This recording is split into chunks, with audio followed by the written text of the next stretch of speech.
Ce PSG est monstrueux et n'a fait qu'une bouchée de l'Atalanta. Au final, la plus grande menace qui pèse sur les Parisiens, c'est pas leurs adversaires, ce sont les risques de blessures. João Neves pourrait en dire quelque chose. Voici les compositions qui étaient alignées pour cette rencontre. Dembélé évidemment blessé, c'était Mayulu qui était titularisé. Une surprise, on attendait davantage Gonçalo Ramos, mais je pense que le message envoyé par Luis Enrique est très clair.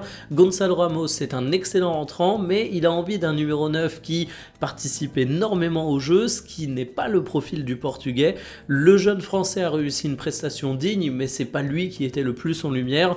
On a eu un match XXL de la part de Kvara en attaque. On souligne souvent son activité démentielle sans ballon.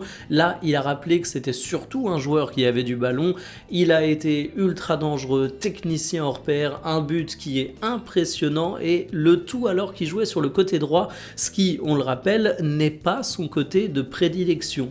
Et puis Nuno Mendes, c'est un joueur qui parfois a des pics de forme, parfois est un peu moins bon, mais on peut quand même dire qu'au cours de ces derniers mois, le niveau moyen est très très haut, et là il est clairement dans un pic, il a été monstrueux, il a fait des différences incroyables, il a eu un volume de jeu impressionnant, très solide défensivement, ultra dangereux devant, l'homme du match à mes yeux, tout simplement.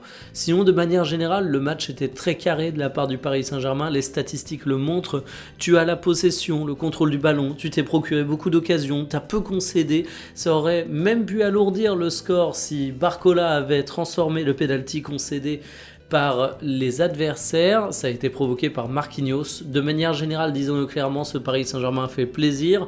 Et désormais, on espère que João Neves, sorti sur blessure, va vite se remettre.